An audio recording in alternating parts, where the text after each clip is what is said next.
কিছু আচার আচরণ আমরা লক্ষ্য করছি একটু অবাক হয়েই, যার বৈষম্য বিরোধী ছাত্র আন্দোলনের একজন নেতা, যার আহ, কতগুলি প্রকাশ্য আচরণের জন্য সমাজে কিছুটা সমালোচনার মুখোমুখি হয়েছেন, তিনি কলম ভেঙে দেওয়ার আহ, হুমকি দিচ্ছেন। যে বৈষম্য বিরোধী ছাত্র আন্দোলনের আহ্বায়ক হাসনাত আব্দুল্লাহ, যিনি আগেও বিভিন্ন কারণে সাম্প্রতিক সময়ে অনেকবার আলোচিত হয়েছেন, তিনি বলেছেন যে আওয়ামী লীগ নেতাকর্মীদের মানবাধিকারের জন্য যদি কেউ লড়াই করে সেটি হবে ফ্যাসিবাদের পৃষ্ঠপোষকতা, এবং ফ্যাসিবাদের পক্ষে যেসব কলম দিয়ে লেখা হবে তা ভেঙে ফেলার হুমকি দিয়েছেন তিনি। এই বিষয় নিয়ে আপনার প্রতিক্রিয়া, মতামত জানতে। এই 5ই অগাস্টের পরে প্রচুর বিদেশি সাংবাদিক এসছে, আমাকে জিজ্ঞাসা করেছে এই আগে তুমি কেমন ফিল করতে, এখন কেমন তুমি ফিল করো। আমি বেশ কয়েকজন এডিটরের কাছে তাদেরকে গোপনে নাম ঠিকানা দিয়ে পাঠিয়েছি। কেন? যে সাংবাদিকতার মধ্যে উপরে বিরুদ্ধে গণতন্ত্র পরায়ণ সাংবাদিকতার, জনস্বার্থ পরায়ণ সাংবাদিকতার উপর সারা পৃথিবীতে বিভিন্ন মাত্রায় বিভিন্ন ধরনের চাপ থাকে। এইটা এই পেশার একটা আনুষঙ্গিক ব্যাপার, আমরা যেটাকে বলি যে প্রফেশনাল হ্যাজার্ড, কোলাটারাল ড্যামেজ, এটা থাকেই।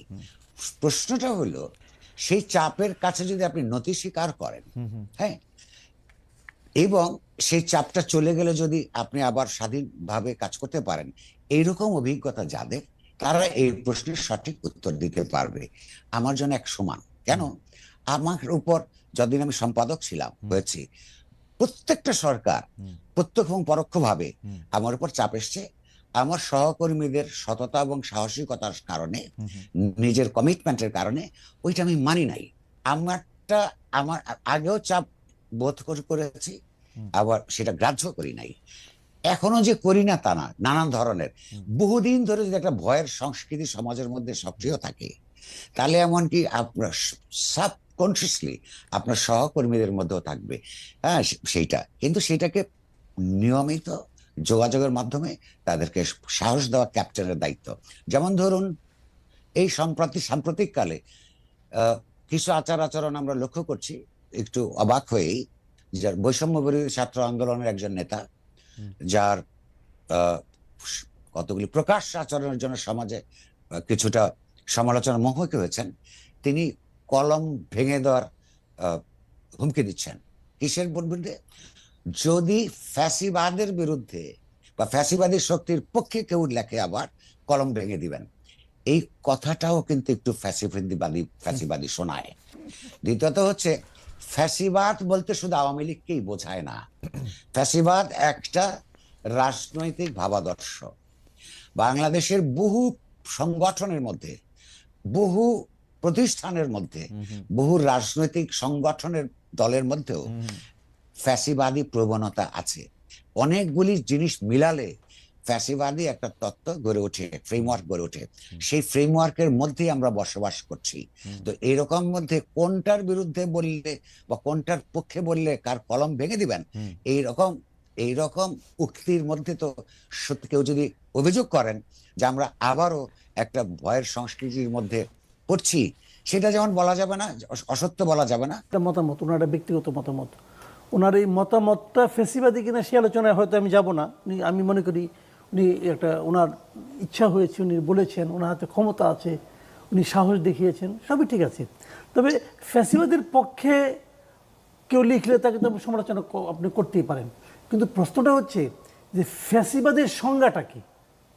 ফ্যাসিবাদের সংজ্ঞাটা কি উনি নির্ধারণ করবেন নাকি অন্য কেউ নির্ধারণ করবে? ফ্যাসিবাদ কি একটা দল নাকি একটা সরকার নাকি একটা ব্যক্তি?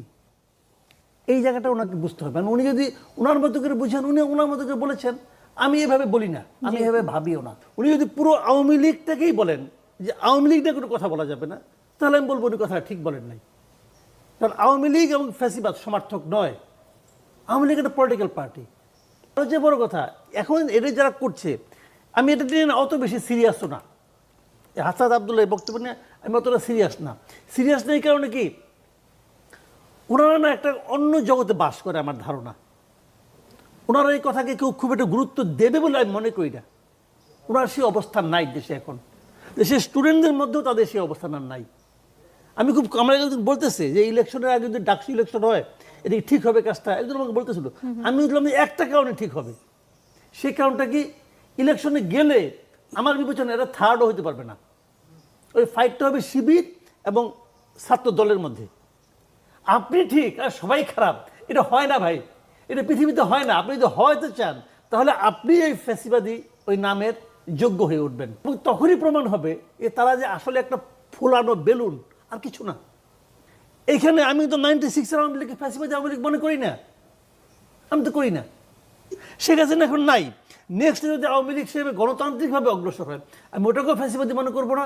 যেরকম আমি এখন জামাতকে ফ্যাসিবাদী দল মনে করি না, জামাতকে আমি ওরকম মনে করি না। আমরা জামাতের এখন জামাত যদি সেরকম ক্ষমতায় যায়, সুযোগ পায়, তার আচরণ দিয়ে আমি নির্ধারণ করবো জামাতের কি অবস্থা। আমি বিএনপি নেতা এখানে আছেন, আমি বিএনপির সম্পর্কেই বলি। 91-এর বিএনপি আর 2001-এর বিএনপি আমি এক মনে করি না। আবার আগামীতে যদি বিএনপিতে ক্ষমতায় আসে, তখন বিএনপি তার আচরণের মাধ্যমে সে মানুষকে জানাবে সে কোন বিএনপি হতে যাচ্ছে। এখন এই ফলটাকে দেখে যদি কেউ শিক্ষা না নেয়, এটা তাদের সমস্যা, কিন্তু ফল এইটাই। কাজে এভাবে হয় না, এত সরলীকৃত সিদ্ধান্তে পৌঁছা আমি মনে করি ঠিক হয় না। মতিউর রহমান চৌধুরীর একটা বক্তব্য, মানে আমি যেটা দেখেছি সেটা আমি একটু কোট করতে চাই, যে তিনি বলছেন যে এই উপদেষ্টাদের মধ্যে কি সবাই ভালো মানুষ? সবাই তো নিশ্চয়ই ভালো মানুষ না, কিন্তু তাদের বিরুদ্ধে কোনো একটা স্টোরি আমরা পত্রপত্রিকায় দেখি না কেন, আমরা আসলে কোথায় এটার মধ্যে ভয় পাচ্ছি। এবং পাশাপাশি তিনি এইটাও বলছেন যে আগে প্রশ্ন করার কারণে মানে মানে আসলে তার কথা এটা এরকম সরাসরি কোট না করে আমরা বলতেছি যে আমরা আসলে সাংবাদিকদের মধ্যে এটা দেখছি যে আগে যে কোনো প্রশ্ন করার কারণে জামাত শিবির ট্যাগ পাইতে হয়েছে, এখনো প্রশ্ন করলো এখন আওয়ামী লীগের বা ফেসিবাদের ট্যাগ, দোসর, এগুলি ট্যাগ দেওয়া। মানে এটা বলতে এখন জানি কেমন লাগে, তারপরেও বলি যে তারা আমাদের সন্তানদের বয়সী, মানে আমার মনে হয় না যে মেঘে মেঘে। তো এইটার জন্য আমাদের, এবং তারা অনেক বিষয় আমাদের পথ দেখিয়েছেন, এবং আপনি যে বিষয়টা বলেছেন যে এই যে কলম ভেঙে দেওয়া, এই দায় দায়িত্ব যে তারা কেন নিচ্ছেন তাদের ঘাড়ে, মানে এটা আমরা বুঝতে পারতেছি না। ফ্যাসিবাদ কি গায়ে লেখা থাকে, অথবা স্বৈরাচার সেগুলো কি গায়ে লেখা থাকে, নাকি মানুষের আচার আচরণ, বক্তব্য, নানান ধরনের কর্মকাণ্ডের মধ্য দিয়ে ফ্যাসিবাদী তার পরিচয় ফুটে ওঠে? ছাত্র সমন্বয়কদের অন্যতম বৈষম্য বিরোধী ছাত্র আন্দোলনের আহ্বায়ক হাসনাত আবদুল্লাহ বা হাসনাত আবদুল্লাহরা যে ভাষায় কথা বলে আসছেন, তাদের যে বডি ল্যাঙ্গুয়েজ, তাদের যে বাচনভঙ্গি, তাদের যে হুঙ্কার হুঁশিয়ারি, তাতে মানুষ এখন রীতিমতো আতঙ্কের মধ্যে রয়েছে। তাদের আগেকার সেই জনসমর্থন নিঃসন্দেহে এখন নেই, একেবারে তলানিতে এসে পৌঁছেছে, এটা তো সত্য কথা। কিন্তু তাদের হুঙ্কার হুঁশিয়ারি এতটুকু কমছে না। তাদের যে লিফলেট বিতরণ কর্মসূচি ছিল সপ্তাহব্যাপী, ঘোষণাপত্রের উপস্থাপনের দাবিতে সাধারণ মানুষ কি বলে সেই ধরনের একটা গণসংযোগ চালাচ্ছিল, তার অংশ হিসেবে সোমবার নারায়ণগঞ্জে পথসভায় তিনি যে বক্তব্য দিলেন, সেই বক্তব্যকে আমরা কোন মানদণ্ডে ফেলব?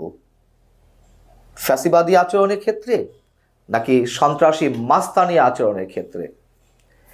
তিনি বললেন যে আওয়ামী লীগের নেতাকর্মীদের মানবাধিকারের জন্য লড়াই করলে সেটি হবে ফ্যাসিবাদের পৃষ্ঠপোষকতা, আর ফ্যাসিবাদের পক্ষে যেসব কলম দিয়ে লেখা হবে সেগুলো ভেঙে দেওয়া হবে।